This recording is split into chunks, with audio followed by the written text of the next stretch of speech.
Hey, welcome to the Rusted Compass. I'm Will and I'm your host. And today we got the special guest that I've been talking about, my buddy Chris. What's up, Chris? Brother, Thanks for joining me, bro. thanks for meeting me. Yeah, man. Hey, what a ride this morning, huh? I'm telling you. So, what happened this morning? I was kind of giving you guys an update on basically my ride this morning. Chris wasn't able to make a ride from basically middle to south, like Arkansas, up to northwest Arkansas for a number of reasons, and I'll let Chris explain that. But he needed some assistance in coming up and making sure he made the ride and everything, and he went through hell and high water. Let me tell you, just to get just the bike ready, and then dealing with everything else, and it's awesome. I rode down about an hour and a half, 2 hours. That's about 2 hours. It's about the middle point. Y City is about the middle point. Yeah. So this morning we started about 9. Well, you started a little bit earlier than I did. I woke up late. Not a whole lot, but no. Yeah. Yeah. So it was about 9:20 when I took off. There's still frost on the ground when I left. Yeah, there definitely was. It was cold. I'm still wearing my fleece lined pants. Me too. Yeah. So yeah, but I rode down, picked him up. It's Veterans Day, so thanks to all you vets out there, and Sure. let's take a moment to remember all the fallen ones.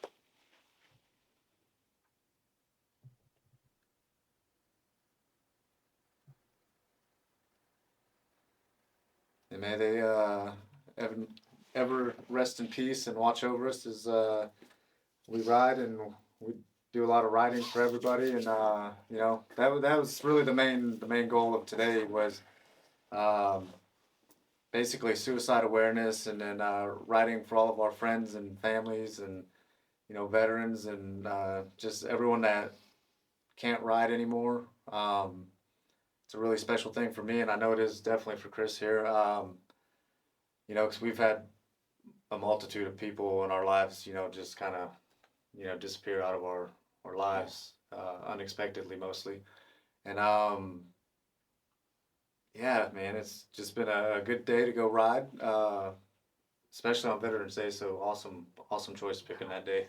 Right, Rainbow Dash has made many rides with me. Yeah. Yeah, my little girl sent that with me a long time ago. Like I said, Rainbow Dash, when she's been in Texas, down there when we did Sheepdog. She went back down to Texas whenever when I flipped my leg and got my the 22 tattooed on my neck. Yeah. And then rode 7 hours.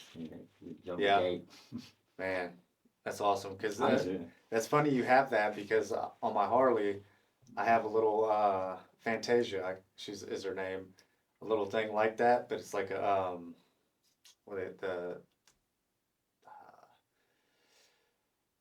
were they? The little squishy, not the squishy things, but the it's at the tip of my tongue, but it'll come to me. But it's just a little stuffed animal as well that's come out to my bike one time, and it was attached to the back of my bike in Colorado, and it's never left my bike ever since. So it's been my guardian dog and my guardian angel, and kind of it's always been there with me when nobody else I felt was. See, in 2023, after when I did the first ride for the Pediatric Brain Tumor Foundation, like right after, like the first thing that happened after I stuck that bar on the top of my head, when I can hold that bike up on me, I put 2,000 miles on it. Yeah. I had like 1,100 credited toward that for the ride, on that river ride. Okay. Before I took off on that, that's when Raina gave me it. Oh, nice. And like I said, been riding ever Been with since. you? Yeah. Oh, yeah. I took it all the way to Illinois that time. I went from Blevins to Hot Springs. Hot Springs, I went to my cousin's house in Pettigrew, and then Pettigrew, I went across to Cabot, or to Bologna, and then to my aunt's house, and then from Bologna, I got in Cabot on 167, and I run that motor like a racetrack all the way to out in Illinois. Some other cousin. Oh man. And then I came back. You gotta love those rides, man. I just did a Iron Butt down to Daytona, and then I did that in 24 hours. If you guys aren't familiar with the Iron Butt, it's 1,000 miles in 24 hours. I just did that on the new bike, so I was like, yeah. But yeah, we chose this day because once again, our fallen warriors, and we want to ride for those that can't. And we appreciate everybody who else joined us in that today. You see, Um, the bike go I ahead. rode up here on. Oh yeah. The bike I rode up here on, I got it from me and him. We were roommates in Iraq, Okay. and then I got I got it from him. And so I mean, it's kind of riding with my brother again. Oh yeah, absolutely. It's got that sentimental value, right? Oh yeah. And so, me and Chris been talking about getting him on here, and he really wanted to get his story out there about kind of, well, there's a lot to it. Yeah. Yeah. So let's go ahead and introduce yourself. Tell us. We're both veterans. Yeah. Everybody knows me as Bo Dick. Yeah. My Peppo, he'll give me that nickname when I steal in my mama's belly. Oh He yeah. said, So that's where that come from. Mm-hmm. My mom's like, "What if it's a girl?" He said, "That ain't a girl. That's Bo Dick." And then it just kind of stuck. Cause my name's Christopher Hill though. Grew up in a small town, big name. Yeah. I mean, really. And the fact of, yeah, I am wild as all hell. They don't help nothing. Yeah, I I think that's just kind of part of the veteran pedigree. whenever, Like we're all play hard, party hard. So when I first went into the military, though, I had no intention of going into the military yeah. at all. It was one of them though, where really it was either I could stay where I was at and just keep fucking up, or go do something, take a chance and do something for myself. Yeah, so you felt like you need to get out of the small town and Oh no, go out? yeah, I was motivated. I guarantee it. I believe it. So, From the conversations we've had, for sure. yeah, It's funny because I felt the same way getting out of from Fayetteville. I want to get out and experience life, and that's one way I wanted to get out and just leave. Because it wasn't ever my dream to be here in Arkansas. Don't get me wrong; it's nice and pretty, and it's got some good stuff here. But there's just so much of the world out there that we want to see and stuff, or we should see. I've But- seen the world, bro. Oh, but absolutely! I know you have. the biggest problem though is back home, man. Like, I haunt that place, and I don't mean to. Yeah. I didn't mean to be as mean as I was. I don't mean to be as mean as I am, but I am. So do you think that'll lead us into probably A lot of it. the veteran service and everything, Yeah.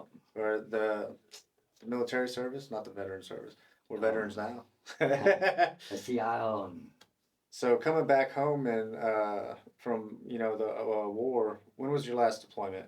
It was- but see, I did 4 fast, and I deployed twice in the Navy on the Uh-huh. USS John F. Kennedy in support of enduring freedom, and USS George Washington in support of Iraq's Yeah. freedom.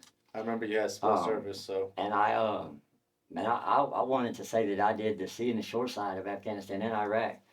yeah, So I was out of the Navy for like 8 months when I joined the Army. Yeah. My mom was like, "Please don't go infantry." Yes, ma'am. So I was a port observer. And then that was in 2006 when I joined the Army. I joined in February 2006. June 1st, 2006, I was boots and dirt in Afghanistan.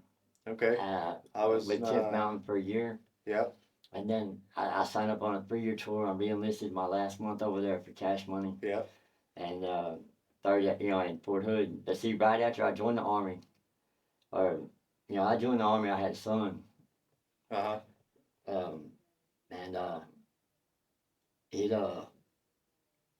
I met, and we got married quick, 5 days. I told her, I said, "I'm gonna marry you, girl." She said, "You're still drunk." No, girl, might be, but I'm gonna marry you. That might sound crazy to a lot of people, but that scenario happens a lot in the military. Yeah. But we've been married for 19 years. Yeah. And that's awesome. I just wish I could have fixed it. Yeah, When I couldn't save my own life, and in that sense, I'm talking about, my wife, my kids, my life. Like, yeah, when I couldn't save my own life, I really just threw the rest of it away to be a goddamn demon on the streets, pretty much. yeah, Like a bunch of us do. yep. I do. I found myself in that similar position. I've never been married for 19 years, but I've been through a couple of them. I So I don't blame her. yeah, You know what I mean? For like I said, I give her every check since we've been married goes straight to her account. You yeah. know, that's where my wife, cause that's where my kids are. She takes care of my kids. Hmm. But I can understand the hell I've caused unintentionally. Uh, I can say I didn't put hands on her, Yeah, but I can understand too though where the hell come from. yeah. The demons in me. Like I said, I did it from June 1st, 2006 to January 22nd, 2009. I have 874 days between Afghanistan and Iraq. That's a lot of days in the country. I mean, That's a whole lot of days.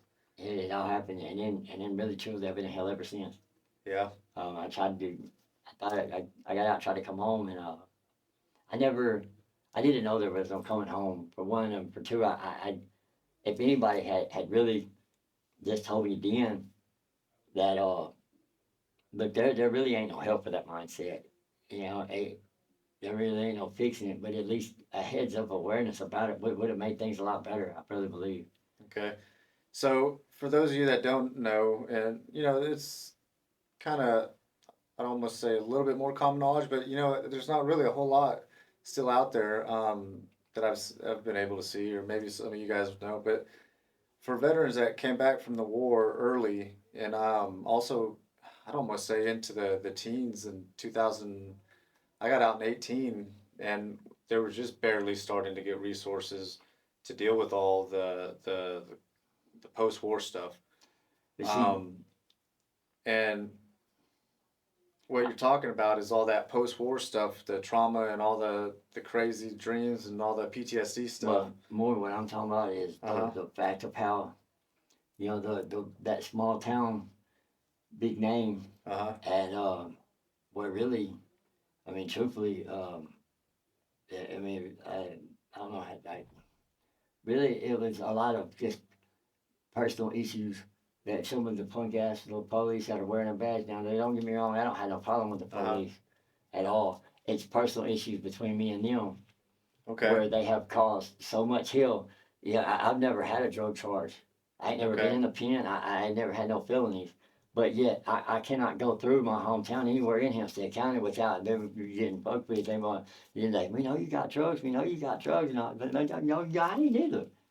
You know, and I Mm-hmm. can show video clips that go back and back and back and back and back on this where they have just continuously pushed me to that point. If it's like this last time, most recently, it was after I had explained to that dude what the 22 meant, the fact that I had just rode 2,000 miles. Mm-hmm. For anybody that does not know what this 22 means on my throat, Yep. there's 22 combat veterans a day commit suicide. That's every day. 22 of them can't see their reasons. It took me all the way up to 189 miles an hour on my CBR to see my reasons. I promise you, I'd rather hit the asphalt than the reality I got slapped with because I got to see what I was going to do to my kids. Yeah. See my mom, Yeah. dad. I got to see it firsthand. When I Mm-hmm. passed my grandma's house, like I said, I was sitting right at the numbers that I looked at. When it wasn't, I wasn't staring at the numbers, but I did take a glance and it said 189. But right when I passed my grandma's house, all I could hear was, "I told you he's gonna kill himself on a goddamn bike." And I was like, fucking not today. And I don't know how I made the curve, but that's when I started really trying to change things. Cause see, if I rewind it back a little bit further to 2009, when I was still in the army and I was doing my mid board, I come home on a weekend pass. I just got a four wheeler. It's a 500 Foreman Okay. four-wheel drive. See, I did not know that they had took out all the culverts or all the bridges and put culverts in. And I Ah. really did not know that they had all washed out. And I knew the roads though, and I was coming around the corner, and I was riding the hell out of it. Mm-hmm. And when I come around the corner, I run up in a washout, and I hit the first one and throwed it up, and I knew what was going to happen. And I stuck my head and I held on tight as I could. And then I don't know how many times I flipped with it, but I know whenever I woke up, like the first thing that hit me was that water, and I just started swimming.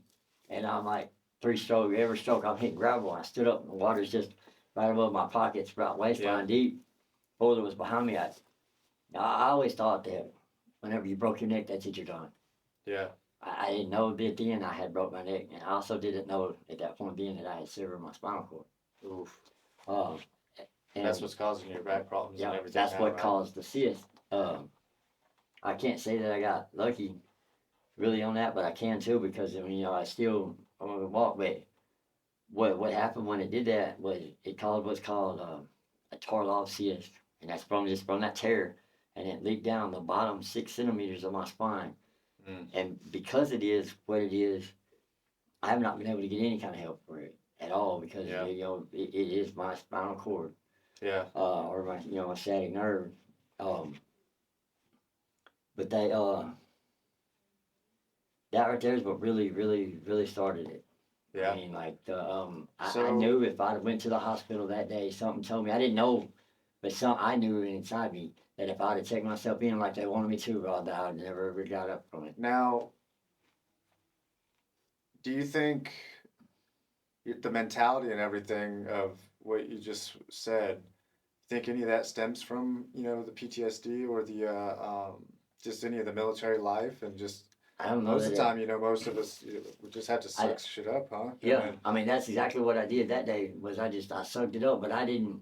Like I said, if Yeah, but man, sucking it up on a broken neck, that's pretty rough. yeah, well, It's see, gotta I be didn't rough. look. I mean, really, I didn't know what all I had done, Yeah, but I knew though, and I truthfully, I was not drinking whenever it happened. yeah. But after it happened, I did get drunk because it was hurting. Oh, I'd imagine. But I also did was I also would have turned it into an alcohol related incident because no matter when Yeah, I drunk and wrecked. yeah, So I mean, it was one of them. I kind of had to yeah. just suck it up and come on with it. No, I completely understand that.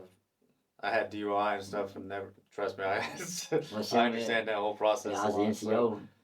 yeah, I was What's too. wild though is you always see outside the gates all the car wrecks and Yeah, everything. you never think it's gonna be you.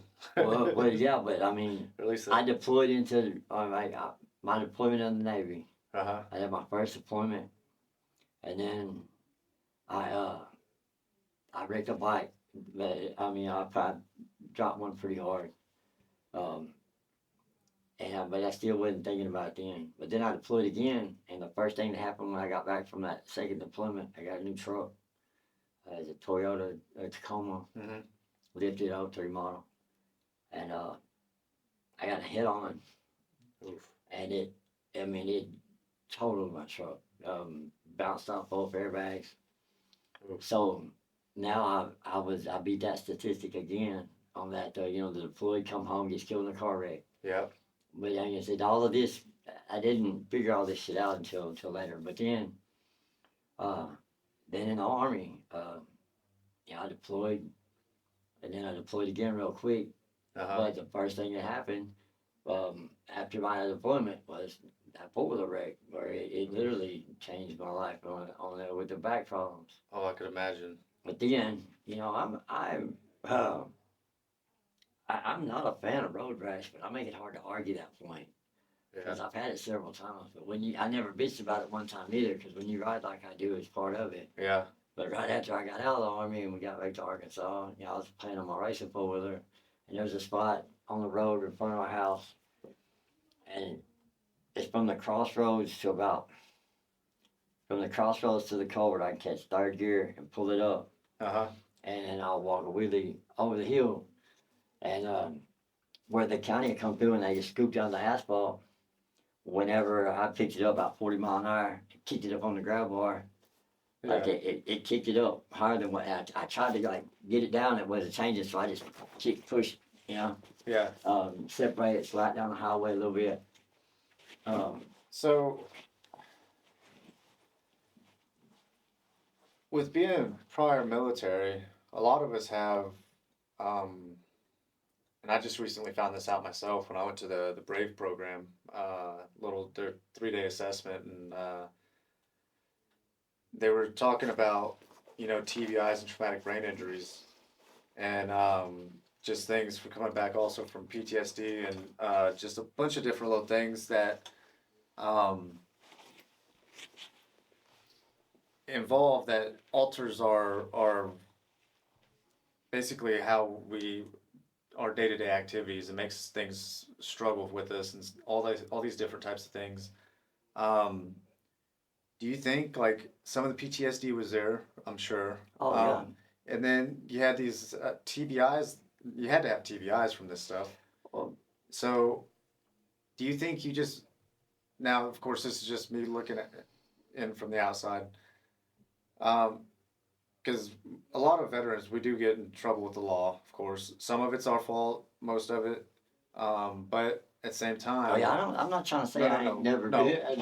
I'm just innocent of No, it, and I don't want to absolutely. mistake what I say though. 'Cause I No, don't. yeah. Hey, I No, know that. I'm with you on that too. Yeah, I I want to wouldn't teach want you that to one. incriminate yourself either. So, Yeah, yeah. But I but mean, what I'm saying is like, you know, and a lot of us military folks come from a little bit of small towns, you know, mm, and some are praised, and you know, sometimes the small towns, um, they're kind of cliquey. You know what I'm saying? in every way. And Yeah, and I don't have that name like that. I've got that name that yeah, I will reach across the counter and slap the fuck out of somebody. I mean, yeah. there's no doubt.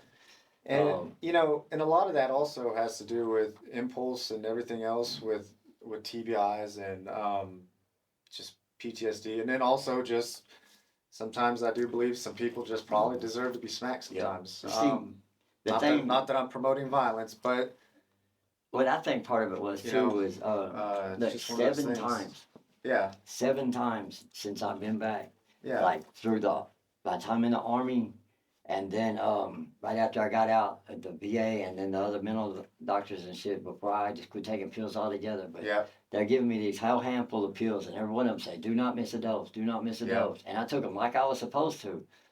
But then I would get pushed to that point, and they'd see my anger, and they'd get to see me snap. And instead of helping me and going with that, instead now I can't go back to this place, and I had to go see another doctor, and then they pull me off all of them, yeah. and Well, see, the VA there for I'd say for a long time, and probably most, you know, I have more experience with VAs, of course, and military, and I'm sure you do too. well, see, I, I But I quit going to the VA a long time ago though. Whenever they just used to hand feed us pills like, hey, just take this, you know, and then eventually it did become an epidemic to where soldiers were getting strung out on things because they couldn't operate their day to day without having, you know, certain see, drugs or whatever, you know, psych medicines they were on. And because dude, I was in a similar kind of situation where, you know, they put me on a different bunch of different meds, and I'm like, dude, some of this stuff's not working, making me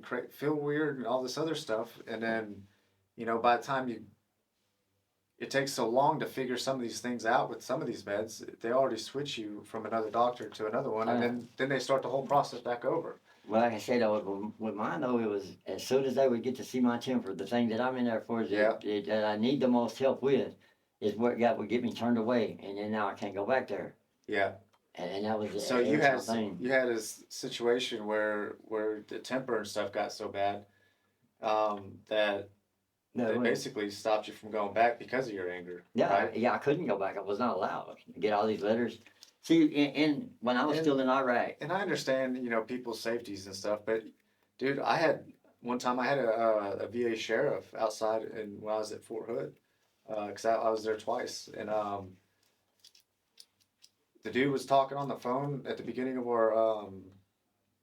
our session, and we're going over meds and stuff, but so I'm just sitting there, and I'm already just like, you know, amped and frustrated and whatever case, you know, and he's sitting there cussing at someone on the phone, and then we go to have our conversation, and I just get frustrated because I'm going through something, and I say something. He's like, "Sir, you can't use that kind of language." And then I was like, I went off on him because I was already in one of those situations. You know, I'm like, well, now I'm feeling attacked because, well, I say I can't use this language, but you're just sitting there cussing this dude on the phone. I'm like, so I explained that to him, and when I walked out of that office, man, there was a sheriff waiting on me. And it was like, "You okay?" I was like, "Yeah, I'm okay," and I just kind of walked off. So that was all I had with that situation. But I mean, and see, I dude, had tried to check myself into the mental hospital at the VA to get on a regulated medication. yep, And because I had took a nap in the I know several in the people waiting room, have done this. and this was like they had us there for like 6 or 7 hours, Uh huh. and I kind of I probably I tried to just nod it off a little bit, Well, I went up there and asked him, I was like, look, is this going to happen? Because, my wife needs to go back. And he's like, well, we just don't think that you're serious. They're like, to do what, bro? I'm trying to check myself into a mental hospital to get on a regulated medication, and you don't think I'm serious? And by the time I got in there, and the security officer got in there, Yeah. well, he had pissed all over himself. Homeboy had, and like I had him in the corner where, what I'm saying, like I didn't hit him, but I Yeah. did have him in the corner, and explained a lot better just how serious this situation was. I mean, You like I know, said, it'll be cold out. I had another This, friend in that situation, and it's funny that, well, I don't. It's not funny, but yeah, you go to these mental health providers, and you were up to 22 on your neck for soldier suicide, right? Um, and they tell you, I mean, there are some people malingering and stuff. We've all noticed that yeah, kind of stuff in the military, right? well, of course, but I'm just saying, However, like, I would not be malingering at the mental hospital. what, yeah, what that happens is those of us that do need the help, the doctors get in a routine of seeing like all these people, so they don't even take their own job serious, which is crazy to me. Because I know from our earlier conversation we had, we both dealt with a lot of suicides, and uh, within ourselves, or even dealing with a bunch of people anyway that have went through that and talking them off the ledge, and just doing the leadership stuff, and then just in our personal lives. But for them to even just say that, that is just that's wild. Yeah, that's what Like, they, they, they're trying to figure out how to slow down the veteran suicide, how to stop the veteran suicide. Well, I yeah, can tell you exactly how to do that. take It a would job. help a Sounds lot. like just taking a job Pull serious. the label off. Just pull the label off. Yeah. What do you mean by that? Well, like as soon as I'm automatically labeled. So I inked on some of my labels. Like Yeah. the unforgiving bully. Yeah, absolutely. Like a pit bull is a perfect example of an unforgiving bully. Pit bull is going to get the blame for everything that gets bit. Yeah. Whenever they see a pit that's automatically bad, that's when it's going to hurt you. Yeah. But if you really get to know a pit bull is bull they love. Like I've got one named Wicked. She's a little bully. I miss her right now, bro. Yeah. I'd be rocking her everywhere, but I can't take her on the bike. Um, but I mean, if you just pull the label off and give somebody a chance. Yeah. Just kind of not basically, assuming, right? Exactly like You that. know, like Like that last video I actually had. just We know actually there's just drugs listen in to this someone. truck. We know there's drugs in your truck. No, there's not drugs in my truck. Homeboy, that wild look in my eyes is not because I'm high, bro. You had done pissed me off is what happened. Yeah. And it's funny because, well, we're both tatted, right? Mhm. I've had people approach me, and like I walked out of a bar one time, um, and I had been drinking, right? But I was just standing outside the door, just getting some fresh air. I was having a good time, and it was what there in Harker Heights, and I had a police How's it, officer. sir? Yeah, I had a police officer. Like, sir, I get you. He was new on the job. Um, he's like, sir, I get you for public intox. I was like, no, you can't. I'm gonna walk right back inside, and you're not gonna do anything. And then he blowed up on me and started walking towards me, and then you know how young and fueled with rage and some alcohol probably. I was like, well, this dude's not gonna blow up on me. So I went to him, and before you know it, my other buddy had thrown me in some other car and took me out of See, the situation. that's But what happened most recently. yeah, Like I said, I'd sit here and it was after I explained to this dude what the 22 on my throat meant, and they Uh-huh. all know about me. They Yeah. all know about me because my mother went down there to the sheriff's office and they asked her. Yeah. They said, what did your son do? She said he killed people. He killed women. He killed children. He Yeah. killed people. That's what he did. He called rounds and killed people. And Yeah. they're like, well, Miss Hill, we've been on deployments. And she said, well, did you ever have to kill any women? I said, no. She said, well, Chris did. Yeah. She said, did you ever have to kill any children? I said, no. She said, Chris did. Yeah. She said, so did y'all don't tell me that y'all know how he feels or what he's dealing with. See. But like I said, it's after the fact that I explained to this dude, I'm like, look, you know what? I escalated it to a point that I shouldn't have, and I understand that. where I did wrong, and there was a couple of cops. Um, One of them I talked to not long before I come up here. Uh huh. His they were Nashville city police officers, Yeah. and what they did though for me, really truthfully, was they actually whenever they seen how far I had escalated it, Yeah. instead of continuing to push and then end up having to kill me, that they took time enough to wait a minute. Why Yeah. why is it like this? What's really happening here? Okay. And then I really got to explaining it to them.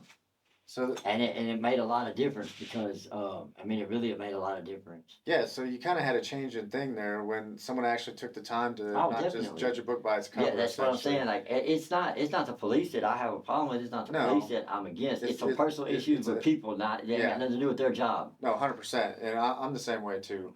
Um, People are people, and I take them as they come here and there.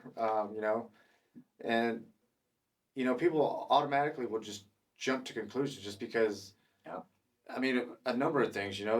Like we're taught to be a certain way. Like, oh, like don't go like the whole stranger danger thing, right?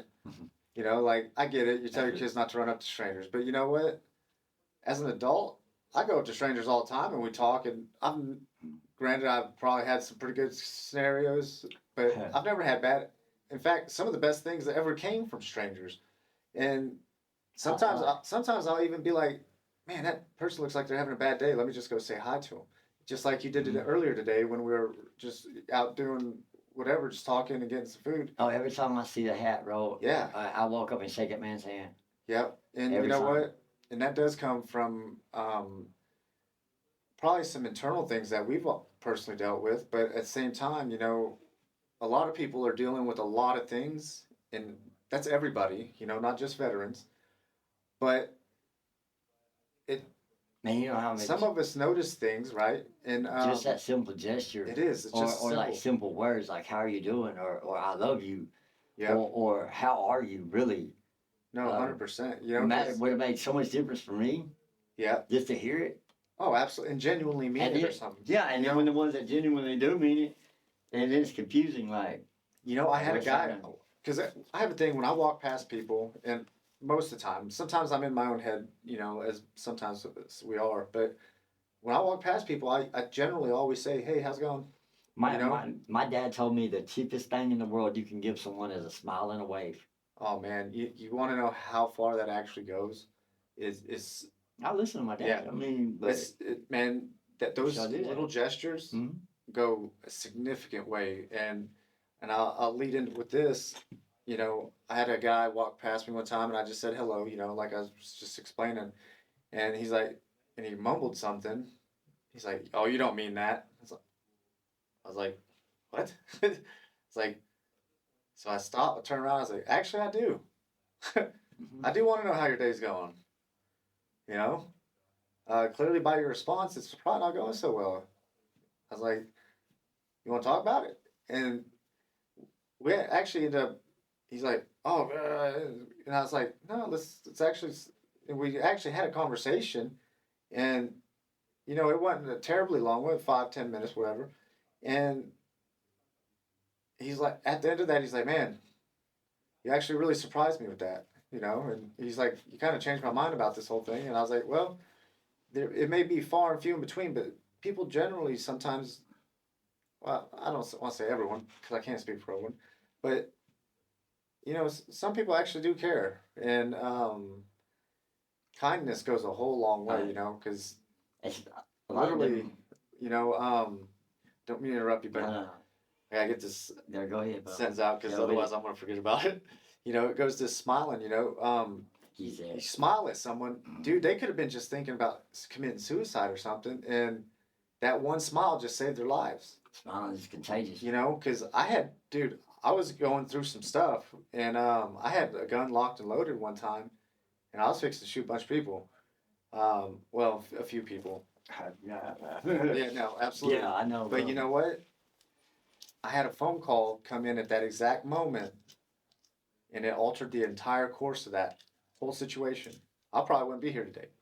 And just because my friend called me at that moment, I was like, "Thank you for calling me," because you just stopped what was fixing to happen. I got one You of know, them and same it's the calls. smallest little things, man. It's never the big things that are the big things. It's the little things that change things. You know, it's I got one of them same calls. You know what yeah, I mean? Like about fucking 4 o'clock in the morning. I was just waiting for daylight. I'm sitting in my woods and goddamn, I'm sitting in the woods uh-huh, in my truck, bro. Both fucking got gauge in each hand.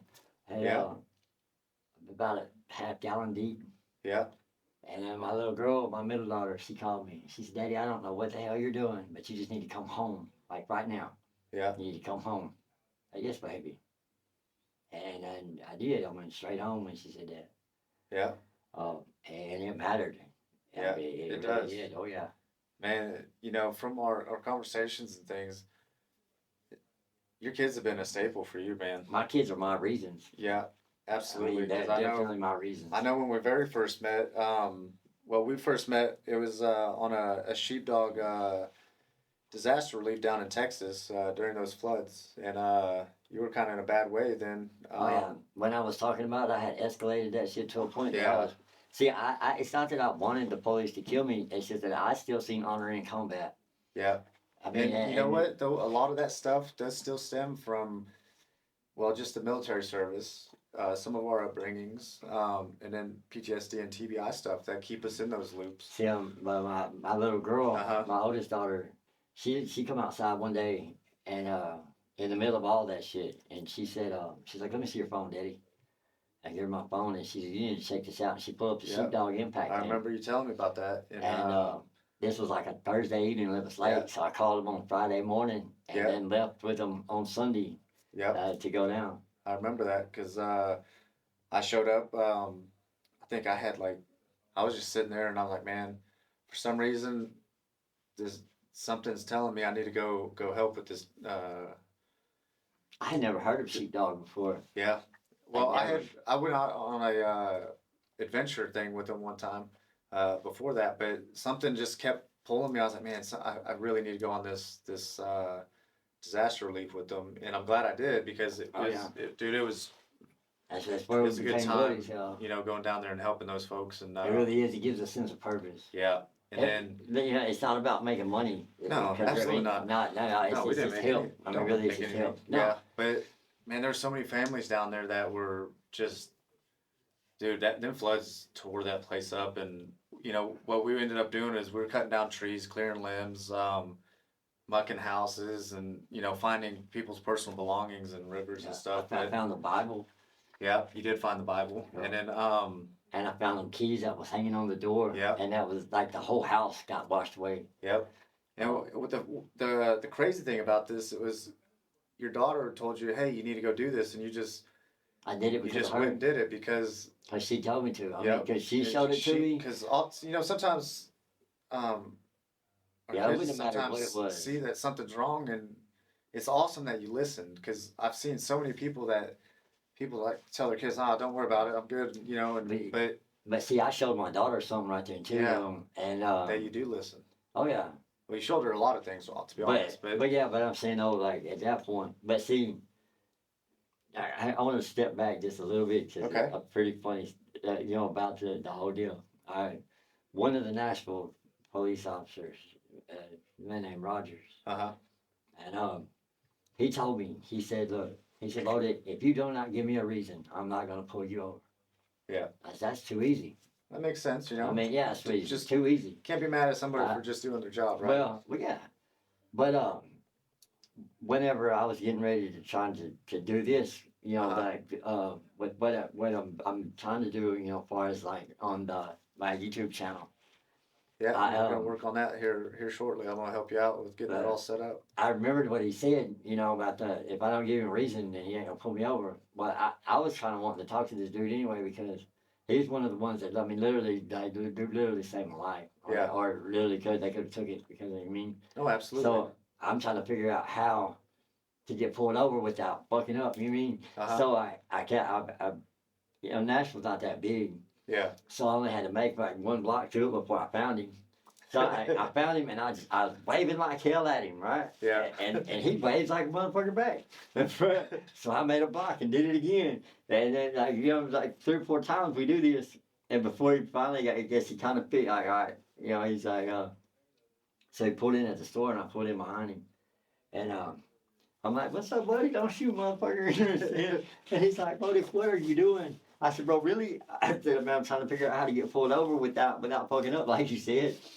And he said, "I seen you waving." He said, "No, I just waved back." And I said, "Really, bro? What I wanted to do was, I wanted to tell you, how far I've came since the last time you seen me. What I'm trying to do, Uh-huh. what I have done, but mostly I just like to show you a little bit, really how far I have came since the last time I seen you." Yeah. And he said, "Chris, you don't understand how glad everyone's gonna be to hear you're doing something like this." I said, "Well, bro," I said, "It's not that I wanted y'all to kill me." I said, "It's just that mindset." Yeah, absolutely. And I said, "At least y'all recognize, you recognize the mindset." Yeah, it's a warrior mindset that a lot of us was that joined the services were instilled with. I mean, I accepted the fact in Afghanistan that I was fixing to die. Yeah. I mean, once you accept that fact, it takes the fear out of it. It never loses the respect, though. No, absolutely. But it took a lot of fear away. I mean, I get that 100%. You know, because early on, I mean, what I did my will when I was 18,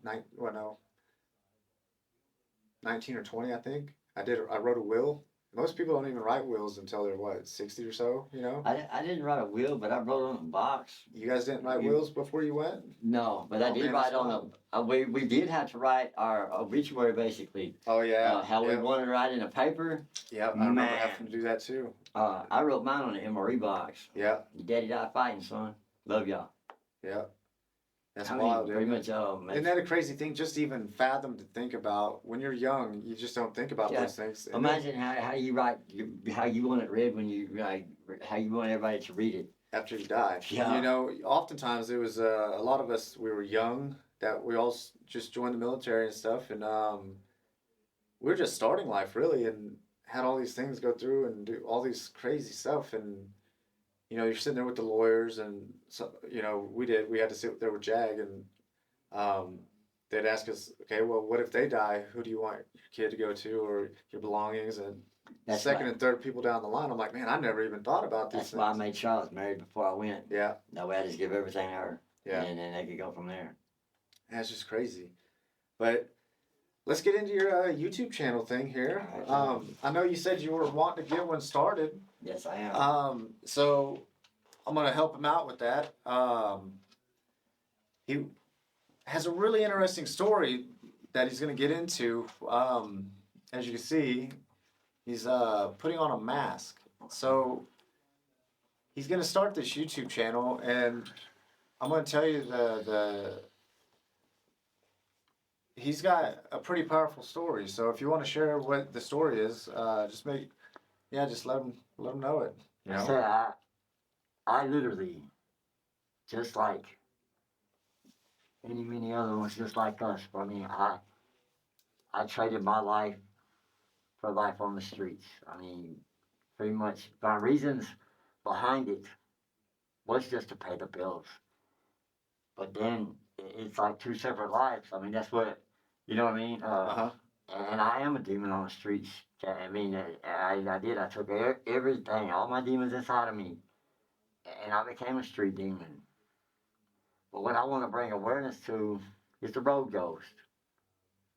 Because Owens. the road ghost is the lives just like mine that are given to the streets. And also, I'd like to bring awareness to something else too. You see, the streets have taken the lives of many young girls Mm. and turned them into street angels way before they ever got to live. Most of the time, it was choices that wasn't theirs.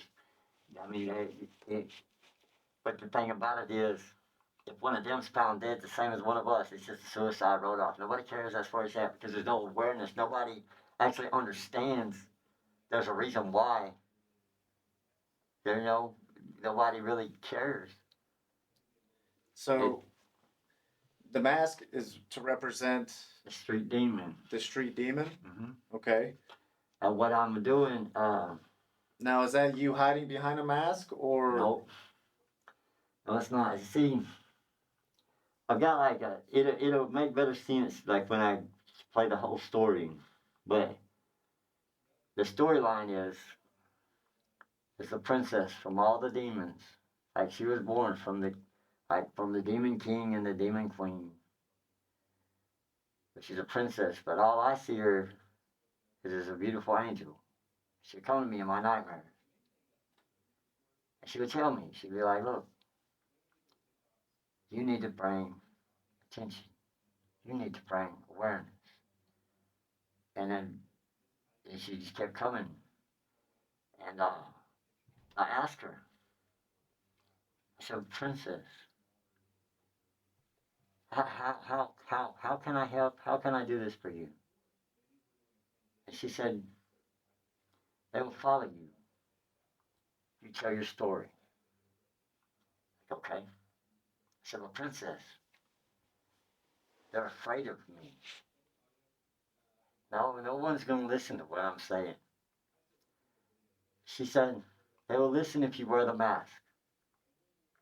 Because with the mask on, all they can hear is my words. They can't see my face. So So I'm not so scary. It's that buffer. It's the way that I can get my message out. So because everybody puts so much attention into, oh, we understand. I'm telling you, no, you do not understand what I'm trying to say. You're missing the whole point, or they're listening so much to my tone that they're not actually listening to what I'm trying to say. The fact of what everyone's so afraid of what I'm going to do or what I might do has caused me the majority of my problems. But when reality, if they'll really just pay attention to what I am doing right now, all I'm doing is just bringing awareness. In every writing group, there's one like me, one that stands out, one that's no longer there. So what I'm trying to do is, I want to ride with every ride group. I want to ride with every rider. Mm-hmm. I don't want to say anything at all. I just want to wear my mask. I want to wear, it's blacked out, and I just want to ride with them. I want to be seen riding with them. That street demon that took that, made that road go. Looking for the next one. Just that constant reminder, that awareness that there is 22 combat soldiers a day that take their own life. And there's no telling an accurate count on the number of girls that have taken theirs. Yep. So basically, what I'm hearing is you're basically wearing a mask because people oftentimes do judge you by book by its cover, right? Always. So you even seen it at Sheepdog, remember? Yeah, I did. And I mean, that was the whole end thing when they give me the wood that had the chip pieces on it. Yeah. Exactly what he said. He said, even I judged a book by its cover. 100%. And and it comes off weird to me because I don't see that life that way. I just talk to everybody. I got a mix from every spectrum of everything. In between everyone's like, well, you just got a bunch of strange friends. Like, well, they're not strange to me. Because they come from all walks of life, and I've been blessed to be able not to be so judgmental when I talk to people. So the other thing with the I get it because they don't take you serious. But you know what? Until it's too late. You do have things that are valid to say. That's the other thing. The points that I made. So you're just trying to bring awareness to some of these other points. Exactly. With suicides and I call them road ghosts. Road ghosts. Okay. Yeah, like I said, look, there's I can tell you 6. I know 6 that were close to me. That were real close to me. They gave their life to fentanyl. Yep. On the streets. There's a lot of people that can relate to what I'm saying. Yeah.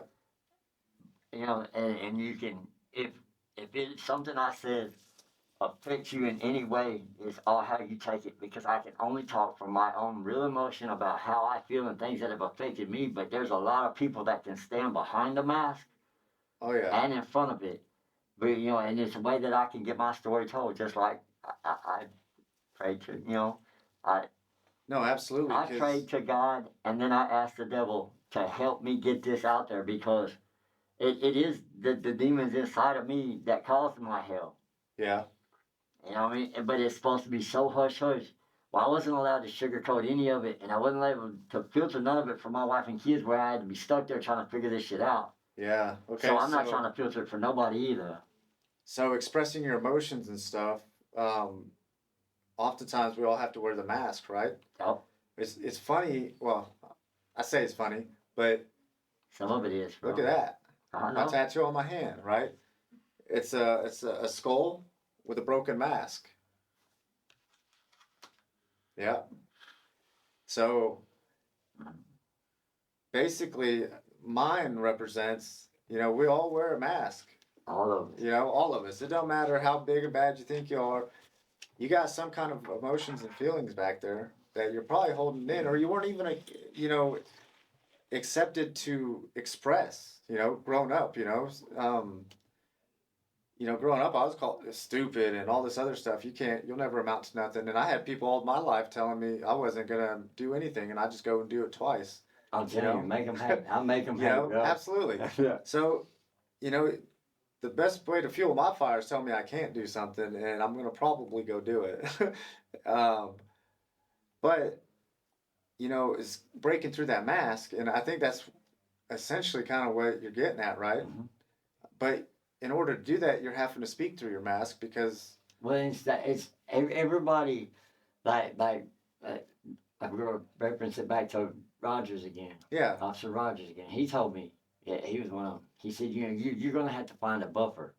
Yeah. He's like, you're gonna have to find a buffer to help you get your point across. Yeah. And yeah, absolutely. And but this way, like I said, it's because they are so afraid of what I might do is what got me on the Department of Homeland Security watch list. Yeah. And I didn't hit nobody, and I didn't threaten nobody neither. No, absolutely, I understand. But they're afraid of what I might do.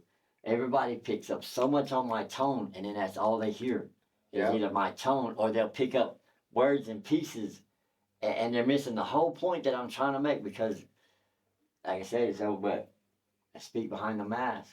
Yeah, no, 100%. And a friend of mine, like I said, she helped me out with a lot of this. I mean, she helped me out with a lot of this. A lot of things in life, I feel a lot of people have to do some of these things like this because, like, they have very valid things and life experiences that we all go through that could benefit a whole lot of people greatly. However, with media and all these other different things, we get content filtered out and all this other stuff, and people pick and choose who gets to go what, and See, my friend, it's wild my because friend I'm talking about that helped me do this. When I first met her in 2009, yeah, I was part of a first group that went through. It's called the Reset Program. Yep. And it was an experimental program at Fort Hood, and it helped. Okay. And it run its course, and then they wouldn't redo it no more because it helped. And and then she was trying to build a program from that, and then I was going to help her. Yeah. Build a program. And I figured out real quick, like here recently, building a program is way above my pay grade. It's way above my level that I'm even trying to reach. Yeah. That's not what I'm, you know what I mean? I would like to set bases, but that's not me. That's not, I'm. Now, do you have a way to put it all in like a planning of kind of the program ideas and everything, and having that all written out and stuff? What I've got to do, what I'm trying to do is figure out how I stayed alive. Okay. And then I just kind of, I've been talking to her about it. So you've been in survival mode, but I've been in survival mode for too long now. Oh, 100%. Too long now. I'd like to say I'm not in survival mode, but I still feel like sometimes I am. So I like to figure out how to get out of it. Yeah, absolutely, to where we can thrive. And you know what kind of almost gave me another an additional perspective on that was the Sheepdog's Warrior Path, which I do believe you're signed up for. Yeah, I'm signed up for it, yes. And I just recently went through it in September, so I can see where the value was in it, absolutely. And it's definitely helpful. So I think it'll help you with that a little bit. Yeah, see. If you apply the stuff. but you know, it's also, you know, See, they teach you. why I didn't go already on the because I had a chance to go on it, but it was right after I wrecked that Jeep. See, Yeah. that's the point we kind of got Yeah. astray from Yeah, you got um, so the importance of the ride. yeah. We got sidetracked, but We did get today, sidetracked, but yeah. Okay, so today, let's reset. yeah, one more time. So today being Veterans Day, right? Um, you got this whole big black backblast of kind of what's been going on with you, and kind of really we didn't get sidetracked No, because because the sheepdog ties in because it was after the sheepdog whenever I got to work at Fayetteville. yeah, because all of this stuff was kind of just more of a backstory No, of why we went on a ride today, right? And you're gonna be starting your channel, which I'm gonna help you with, get all that set up, and then get your story out there, and then hopefully, if any of you guys have some of these similar thoughts and stuff, man, reach out to us. You know, yeah. if we can't help you, we'll put you in the need of somebody that can. And I'm one of the kind that the doctors and counselors I've had experienced so much with them. There's not really much that they can tell me that I'm going to listen to because all I hear is you need more pills. I mean that's really what it comes back to. But look here, if anybody sitting in a spot where I've been and sitting in a spot where I've been, and you want just an honest opinion, you just need somebody to talk to for a minute. Look, I'll talk to anybody. I have no problem talking to everybody. I do that. That's no lie. But look, the ride today was so important for me because as a sheepdog, I got introduced. Will here introduced me to the holy man. Holy smokes, Scott. Good old Scott. Yeah, that's Scott's awesome for real. But I was just doing a little cash work. He's I just running a chainsaw, little cash work, little extra money. And I was trying to go home for my little girl's birthday, and it had been raining. And I jumped my Jeep about 30 foot off the top of a mountain on Pencil Bluff. It's called Blowout Mountain, matter of fact. And I popped a tire. I wasn't running that fast, but I popped the tire, and when it did, I hit the brakes and I jerked the wheel, and it didn't affect nothing at all. So I let out the brakes and I just put her to the floor. And I'm gonna tell you something, that mountain jumping bullshit on TV, I call it bullshit because there ain't no that Kodak moment and getting the selfies. Hell no, I had a grip. I know. I was sitting with Scott, and we heard about you wrecking and stuff. I'm like, man. You just can't catch a break, man. But the first time when I tried to ride back up here, I put my bike together, and it was the last day of the second time for the second challenge ride for the Pediatric Brain Tumor Foundation. Yeah, for that miles and for that pediatric ride. Yeah, I made it to Mount Ida, and I had to turn around. I couldn't physically make the ride, and that's what the point right there that really broke my confidence. That's what really where I flipped my lid. Like that's the first ride you couldn't make, huh? Yeah, of all of them, the first time that I actually tried to get on a ride. Yeah. And I could not do it, and I mean, it was too much. Yeah, and that's all from your neck injury and plus the lower spine. Yeah, and then also still being probably sore from the wreck and everything. For the Jeep and everything. What I did though was I hurt where that cyst is. Yeah. I hurt what was already hurt. Yeah. But I thought that I had felt pain. I thought I was hurting. I had it had recently got pointed out to me as somebody that's close to me, like some friends of mine that are real close to me. I call him Ink in Trouble because Ink he done some of my tattoos. He's the one that put the tattoo on my neck, and I call her Trouble because every time I see this girl, she's at home taking care of her kids, taking care of the family, taking care of the house. Staying out of trouble. Yeah, everything but getting into trouble. Hell, but they're, I mean, really, truthfully, they're what made the whole difference in this whole deal because had it not been for, for her just really calling my bullshit. So basically, they inspired you to go on this ride. Oh, more than that. And basically, well, they kind of ignited that fire to get you going and everything. Oh yeah, I mean, not really, only just the ride, but your channel and all these other things. Yeah, I mean, what really, it was exactly what I needed. Like I said, I thought I was in pain. I thought I felt pain. I thought I hurt. I know my homeboy showed me what pain was when I laid still and let him do this tattoo on my neck. Yeah. But So, really though, whenever she called my bullshit, uh-huh. she's like, bullshit, this not the Bodick I know you. It's Yeah. not you. I believe in Okay. you. And then he said, I believe in you too. And if both of them believed in me, then I had no reason why I could not believe in myself. Yeah. So, And then it just, from there. but a lot of times we get all these people talking and we get that self-doubt because a lot of people always telling us, hey, you're not going to amount to nothing or Oh, something.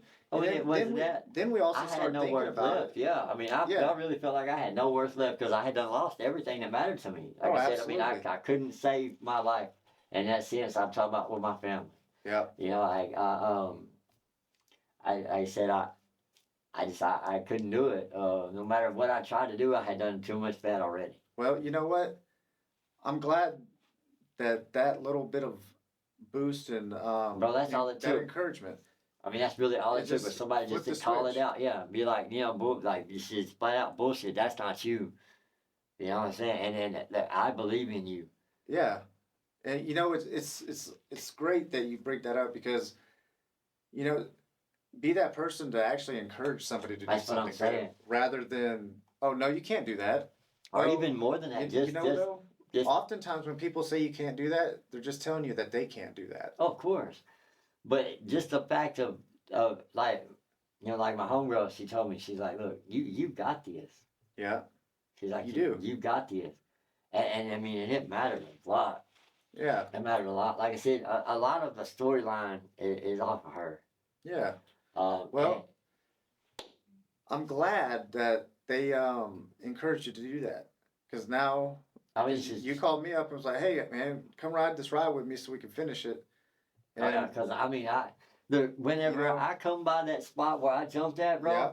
Oh, when I I know. passed the church first, I come by the church first, and when I turned around at the church, the way I remember it, it was this huge church, like way high up on the hill. Like, I mean, and it was a big church, but I'm just saying it wasn't near like the whole, you know what I mean, Yeah. like what I remembered where I turned around at. Yeah. And then like when I come by the launch spot, it wasn't very far past the launch spot. You know, I stopped. I took a Yeah. picture. Remember, like, but I was remember. in second gear, even though I was going the other way. From it, I still, I mean, I literally, I dropped that bitch down in second gear. I mean, and I was, cause I'm gonna tell you something. I was scared as hell. I ain't gonna lie to Yeah. nobody. I mean, I really was scared, and Oh, more I than that. imagine. Could've More went than off, that, because I knew where this ride was going. Because the more and more I talked to you, and the more and more I got, the more and more I seen what my vision was. Like I really had to see what my purpose really is. Yeah. You know, in doing this. Oh, I know, and I'm glad that you brought that to me and was able to.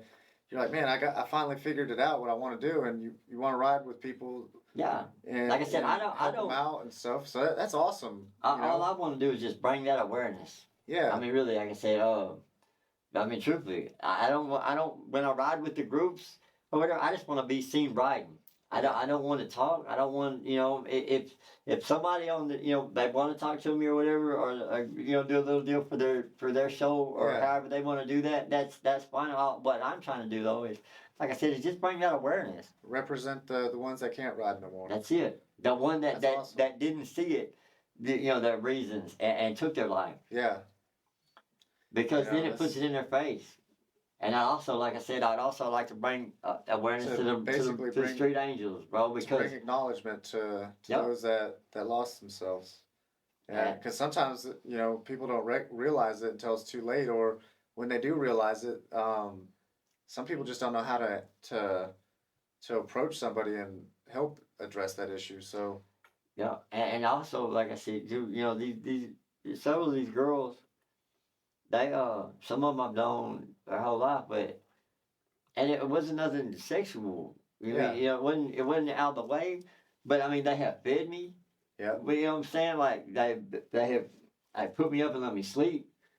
And where I mean, I've run hard, and I mean, I have run hard, and it's I'm not trying to brag when I talk like about how you know what I mean it's Yeah. No, I it's get really it. horrible. But I'm saying though, these girls to be worth nothing, you know, in society's eyes because that Yeah, because they got taken Yeah. down a path that, they didn't even choose most of the time. yeah, and you know, Or that then they get stuck in and they can't get out of it, and there's nowhere they can go for help. yeah, it's almost like you're inside your own body trying to fight yourself getting out, and you just can't make any movement. Another point I'd like to bring up, and it's something like, look, you know, I got a homegirl,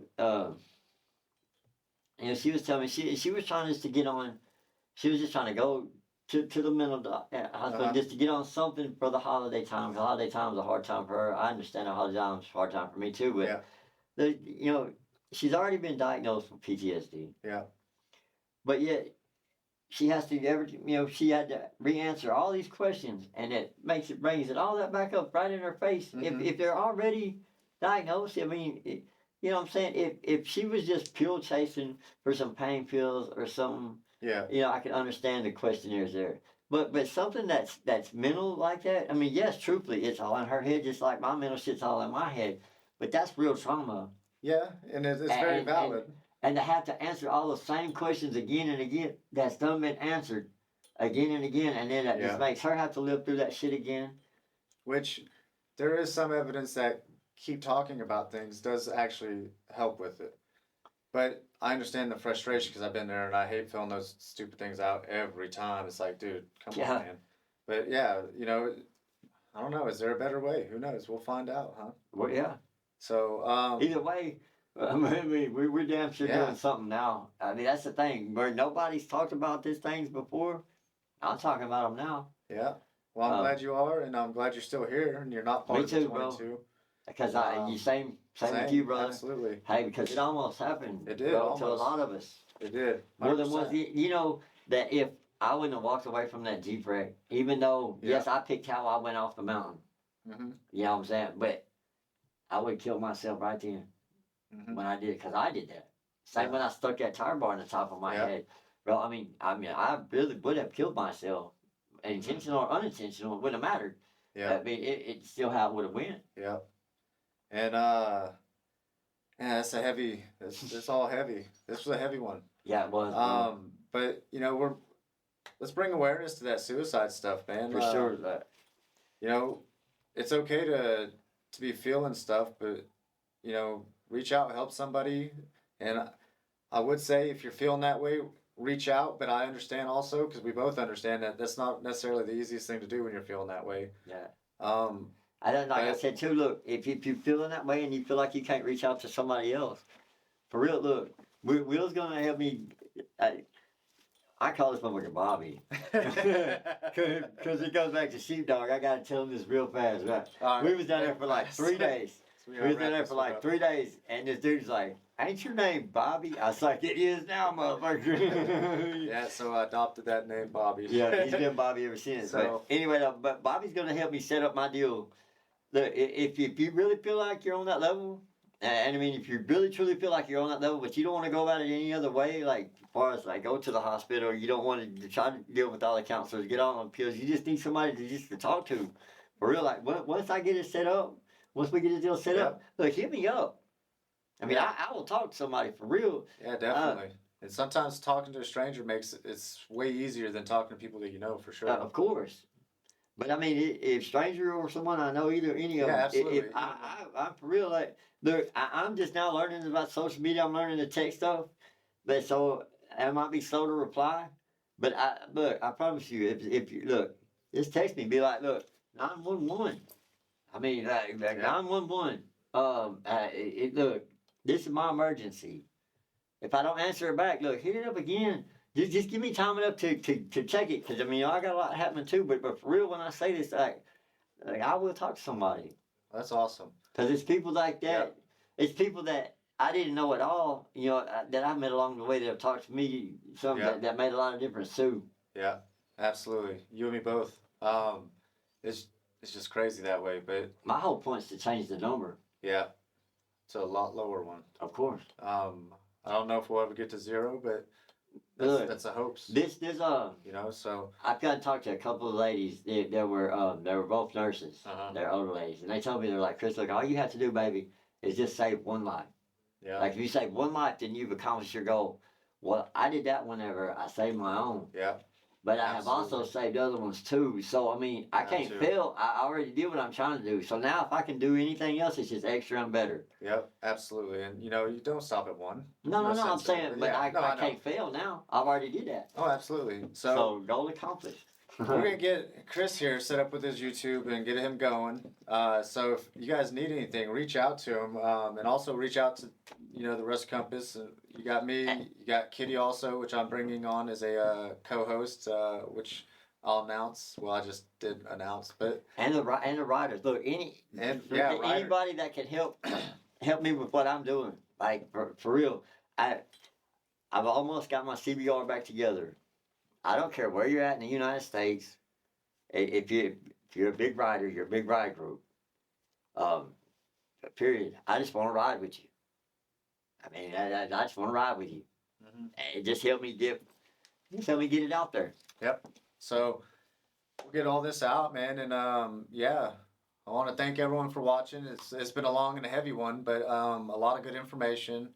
Hope it made sense to everybody. And yeah, man, if you're feeling any kind of a certain way, man, just reach out, just send a message. I know that's not always the easiest thing to do, but it might be for the best. Today's the first time that I've made a ride and actually got to enjoy it. Yeah.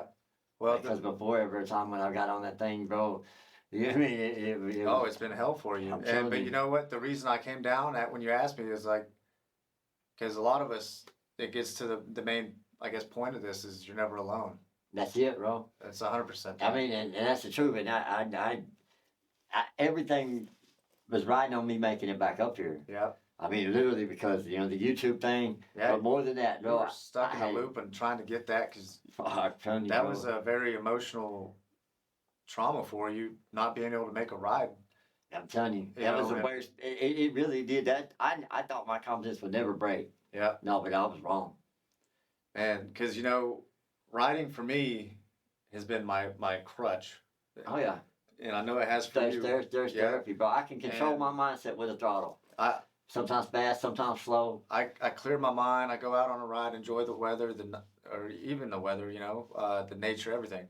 But yeah, well, hopefully, I know you talked about doing this annually. Yeah, just that one ride annually, like the Arkansas ride. Yeah, so expect something. Maybe, hopefully, we'll get Chris in the right hands. Get this whole thing going. Do an annual ride every year and grow it and. Hey, I will test ride small backpacks. You know what I mean? I'm saying I'm not a big boy, so I don't need no heavy bag. But I'm saying I will test ride a small backpack if one wants to go. But yeah, that's what we got for today. And again, I want to thank everybody and thank you, Chris, for being able to come out, brother. And I know this is big, heavy, and I'm telling you, bro. I mean, you don't understand how much different I feel. I know. Just getting this out there. Yeah, absolutely. And I see it happening. Like I really do. If I could possibly help, with anything, just let me know. And then, I can't do everything, but I can try to help. That's what I'm telling you, bro. That OJT time. Yeah, For absolutely. real, that's what I'm here, bro. I'm getting some OJT time where you just show me how to, because I don't know how to edit my own content. That's what I'm saying, bro. That right there is going to help me the most. Yeah. And that's what we're working on later. Yep, absolutely. So, all right, guys, that's all the time we got for today, and hope you guys enjoyed and picked up some valuable stuff from this this episode, and we'll see you guys next time. See you guys.